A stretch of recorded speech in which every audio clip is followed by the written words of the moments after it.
Thank you. Thank you very much. This evening, it gives me great pleasure to be here as part of Luminato and participating in what I think is easily the coolest and richest and best event in the entire week.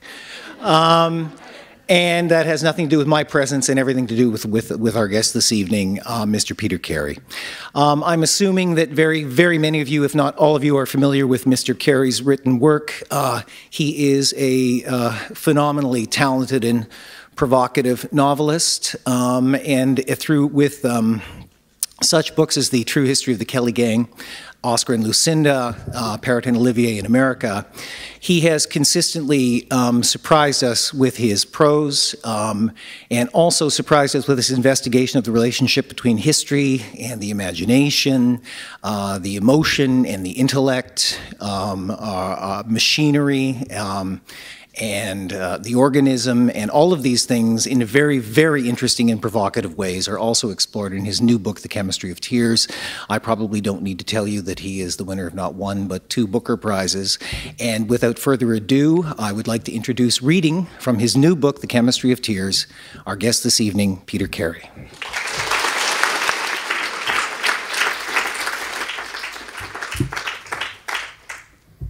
Twice.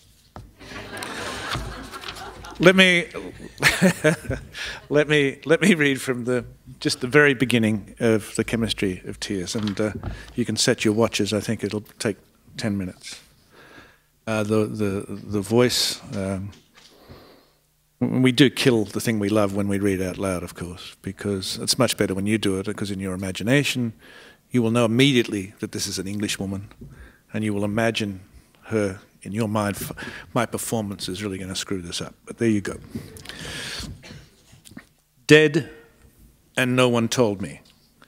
I walked past his office, and his assistant was bawling. "What is it, Felicia?" "Oh, haven't you heard? Mr. Tyndall's dead." What I heard was, "Mr. Tyndall hurt his head." I thought, for God's sake, pull yourself together. "Where is he, Felicia?" And that was a reckless thing to ask, because Matthew Tyndall and I had been lovers for 13 years, but he was my secret and I was his. In real life, I always avoided his assistant. Now her lipstick was smeared and her mouth folded like an ugly sock. "Where is he?" she sobbed. What an awful question. Not understanding yet, I asked again. "Catherine, he is dead," and thus set herself off into a second fit of bawling. I marched into his office as if to prove her wrong. This was not the sort of thing one did. My secret darling was a big deal, the head curator of metals. There was the photo of his 2 sons on the desk. His silly, soft tweed hat was lying on the shelf. I snatched it. I don't know why. And, of course, she saw me steal it, but I no longer cared. I fled down the Phillips stairs into the main floor. And on that April afternoon, in the Georgian halls of the Swinburne Museum, amongst the 1,000 daily visitors, the 80 employees, there was not one single soul who had any idea of what had just happened. Everything looked the same as usual. It was impossible that Matthew was not there, waiting to surprise me. He was very distinctive, my lovely. There was a vertical frown mark just to the left of his big, high nose. His hair was thick, his mouth was large, soft, and always tender. And of course, he was married. Of course. He was 40 when I first noticed him, and it was 7 years before we became lovers. I was by then just under 30 and still something of a freak. That is, the first female horologist the museum had ever seen. 13 years, my whole life. It was a beautiful world we lived in all that time. SW1, the Swinburne Museum, one of London's almost secret treasure houses. It had a considerable horological department, a world-famous collection of clocks and watches, automata, and other wind-up engines. If you had been there on the 21st of April 2010, you may have seen me, the oddly elegant, tall woman with the tweed hat scrunched up in her hand. I may have looked mad. But perhaps I was not so different from my colleagues, the various curators and conservators pounding through the public galleries on their way to a meeting or a studio or a storeroom where they would soon interrogate an ancient object, a sword, a quilt, or perhaps an Islamic water clock. We were museum people, scholars, priests, repairers, sandpapers, scientists, plumbers, mechanics, train spotters, really, with narrow specialties in metals and glass and textile and ceramics. We were of all sorts, we insisted, even while we were secretly confident that the stereotypes all held true. A horologist, for instance, could never be a young woman with good legs. It must be a slightly nerdy man of less than 5'6", cautious, a little strange, with fine blonde hair and some difficulty in looking you in the eye. You might see him scurrying like a mouse through the ground floor galleries with his ever-present jangling keys, looking as if he were the keeper of the mysteries. In fact, no one in the Swinburne knew any more than a part of the labyrinth. We had reduced our territories to rat runs. The routes we knew would always take us where we wanted to go. This made it an extraordinarily easy place to live a secret life and to enjoy the perverse pleasures that such a life can give. In death, it was a total horror. That is, the same but brighter, more in focus. Everything was both crisper and further away. How had he died? How could he die? I rushed back to my studio and Googled Matthew Tyndall, but there was no news of any accident. However, my inbox had an email which lifted my heart until I realised he had sent it at 4 p.m. the day before. "I kiss your toes," it said. I marked it unread. There was no one I dared turn to. I thought, I will work. It was what I'd always done in crisis. It was what clocks were good for, the intricacy, their peculiar puzzles. I sat at the bench in the workroom, trying to resolve an exceedingly whimsical 18th century French clock. My tools lay on soft grey chamois. 20 minutes previously, I had liked this French clock, but now it seemed vain and preening. I buried my nose inside Matthew's hat. Snuffle, we would have said. I snuffle you, I snuffle your neck. I could have gone to Sandra, the line manager. She was always a very kind woman, but I could not bear anyone, not even Sandra, handling my private business, putting it out on the table and pushing it around like so many broken necklace beads. My German grandfather and my very English father were clockmakers. Nothing too spectacular. First Clerkenwell, then the City, then Clerkenwell again. Mostly good, solid English 5-wheel clocks.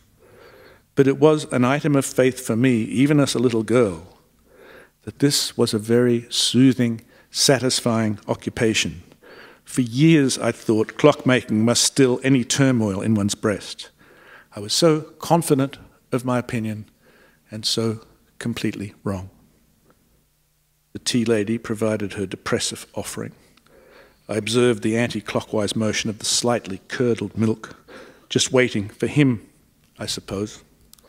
So when a hand did touch me, my whole body came unstitched. It felt like Matthew, but Matthew was dead. And in his place was Eric Croft, the head curator of horology. I began to howl and could not stop. He was the worst possible witness in the world. Crofty was, to put it very crudely, the master of all that ticked and tocked. He was a scholar, a historian, a connoisseur. I, in comparison, was a well-educated mechanic.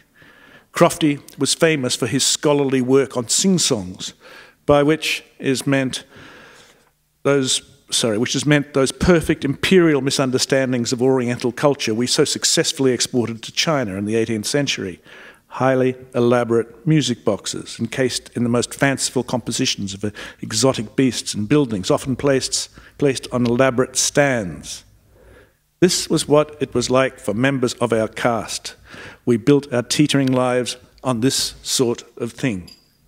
The beasts moved their eyes, ears, and tails. Pagodas rose and fell. Jeweled stars spun, and revolving glass rods provided a very credible impression of water.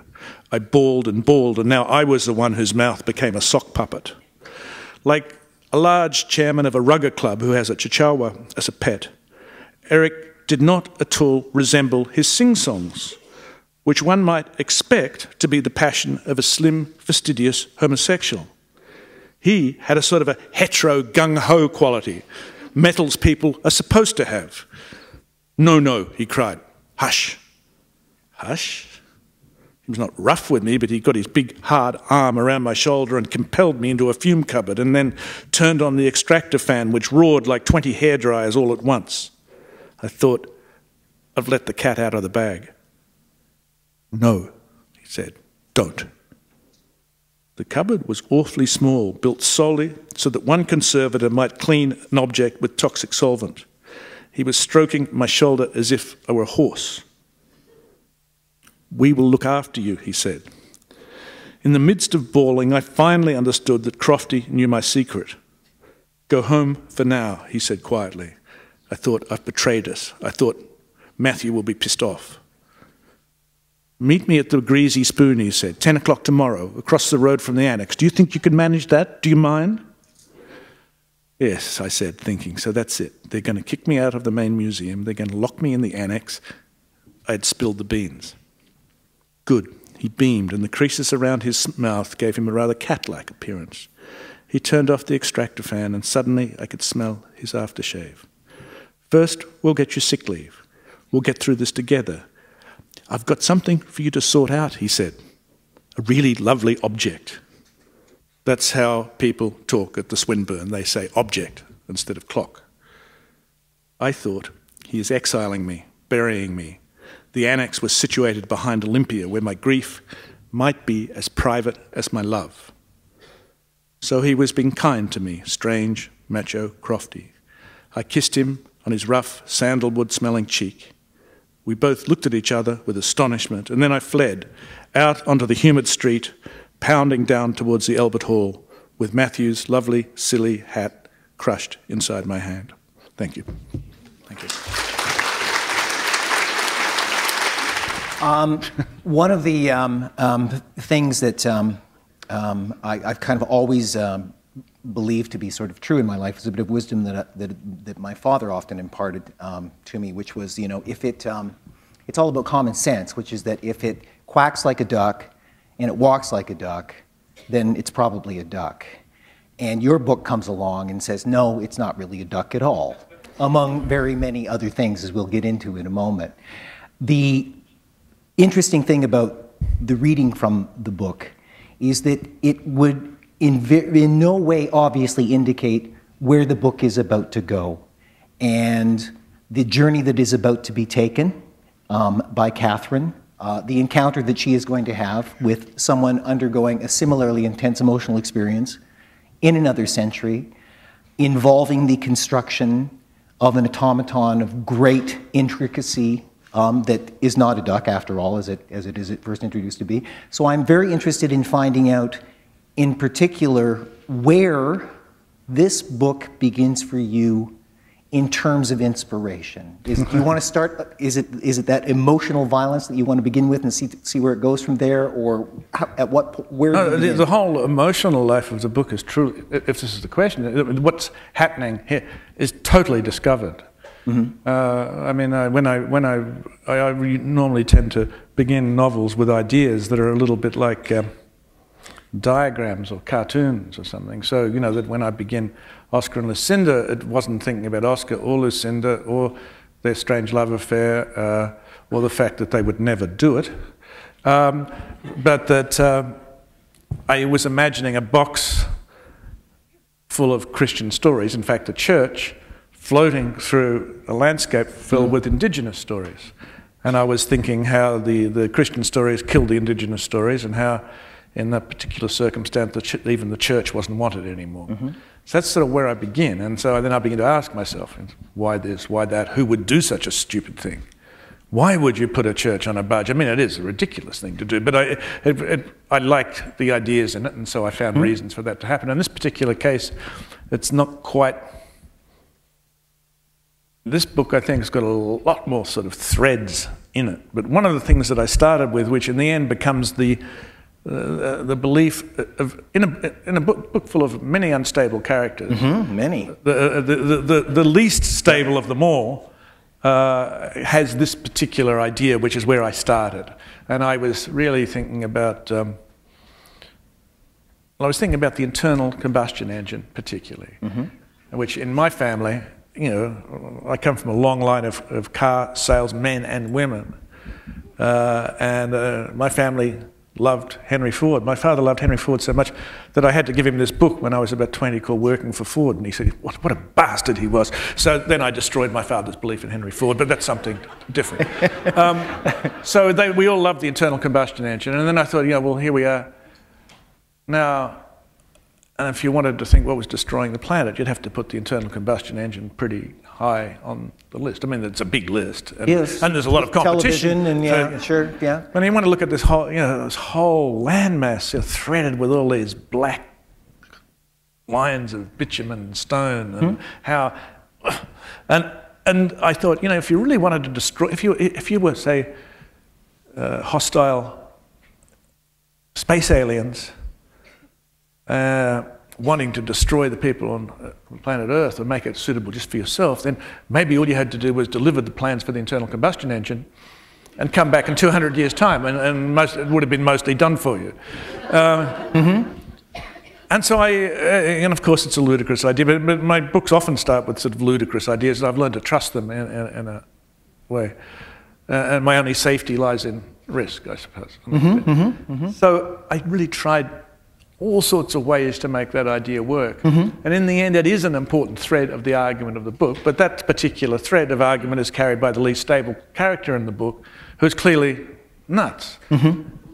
But the idea itself, it seems to me, to still have an enormous poetic power. Now, so then I start to think about a sort of a notion that the internal combustion engine, I should leave, shouldn't I? I'm not, anyway, the internal combustion engine, you know, might have been there might be this other engine which might be more interesting, and that this was smuggled inside the plants inside this other engine. And I started to get really interested in this incredible creativity and the inventiveness, you know, 18th, 19th centuries particularly, and although nothing is ever innocent, you could sometimes look at the invention of that time as being a little more innocent, than maybe a little less corporate, for instance. And in looking at this, I came across this amazing cross-section of an automaton, which was a duck, invented by a man who did all sorts of very serious work, including inventing knitting machines and so on, which you can still see in museums, but although the duck itself seems to have lived no longer than a human being. Yes. And the duck was meant to eat and shit. And what a miracle that was. Because of life, right? And of course it was fraudulent, but I began to have the notion of somebody going to Europe on a quest to have this thing made by a clockmaker. And so I begin to invent Henry Brandling. And at the other end of it, I begin to think about somebody who might be assembling this same automaton after many, many years. And I start to think about Catherine. And in all of this, there is not a drop of emotion, I swear to God. It's just, you know, but then I start to think about who Catherine might be. And I've heard a story about a woman working in a legal firm, actually, who's had a long affair with a partner, and he dies suddenly. And no one knows. And he's married like this.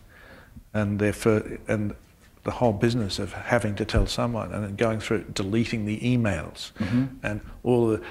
And I thought, well, it was an interesting story, and I really wasn't thinking very carefully about what the implications of this were, which is typical of me. I would carelessly plunge ahead with something like this. And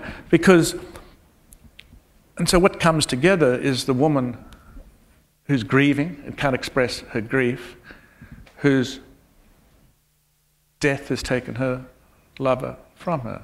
She's dealing with life and death and pain and suffering and life after death or not and so on. And their dear Crafty Crofty, in his particular slightly self-obsessed sort of way, being kind, gives her as a job to do this thing, to work on this machine which will simulate life. and then, of course, raises the question of life, what is death, what is the human life, and then drifts into or comes into all of these things which always fascinate me, the degree to which the body is a machine, and which, of course, it is. I feel not the tiniest distress in thinking that our bodies are machines and that our feelings are produced by the great factory of our bodies, and it doesn't feel a tiny bit less mysterious or amazing or wondrous to me. So it's not depressing. But that's what so she's sort of like that. But there is another whole argument in the book, which comes from the German side particularly, which is, it suggests that it is ridiculous to have that sort of view of anything, because how can you possibly know? So there's a notion that we are like flies buzzing against the glass of a cathedral and not knowing where we are. So what I'm finding as I go into this is a dialogue and an argument about these things. When where I started and where I will stay is the issue of being concerned about the invention, machines, the environment, and the threat to our planet.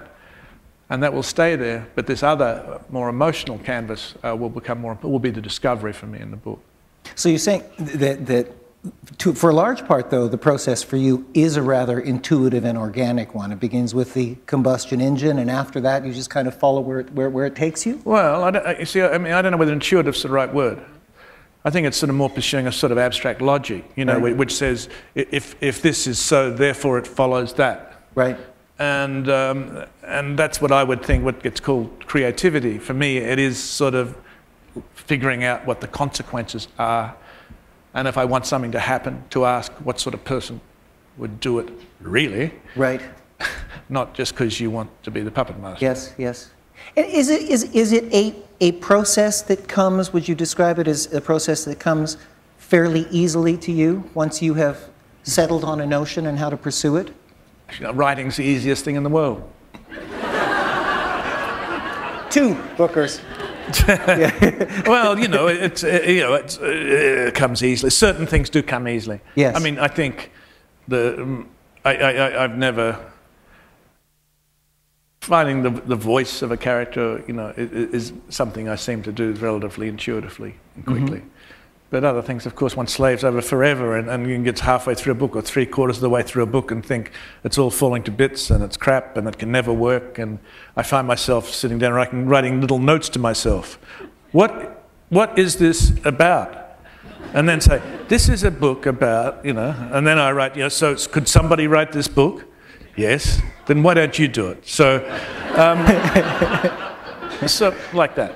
But I think very, you know, if you knew how to do it, it would be very boring. And if it wasn't full of, if you weren't going where you'd never been before, it wouldn't be an interesting thing to do. I mean, what's great about the novel for me is, say I start with an idea like that, a rather slight sort of idea in a way, and you know, 2 years later, then there's this world, there are these people I've never met, whose pain I am aware of and whose joys I am aware of, and who are not, they just look like anybody I know, and there they are. And they've been born out of this process, and with the ideas in their contradiction and different layers still being there. How do you imagine the book, for example, might have turned out differently if you hadn't come across the picture of the duck, of Aucassin's duck? Well, something else would have happened, I don't know. Well, I'm wondering if the idea of the internal combustion engine, the alien, the Trojan horse might have found another vehicle. Yes, I had been going at this for quite a while in different ways, and I think, although I sort of, I'm an unreliable witness, because I think I've occasionally said I had the idea quite recently, and then I realised I actually had the idea years ago, and and I was certain. I spent a lot of time thinking about Ford and Henry Ford and the Space Aliens, which I am going to do a book about alien abduction one of these days, but I just haven't got past the probes for the moment.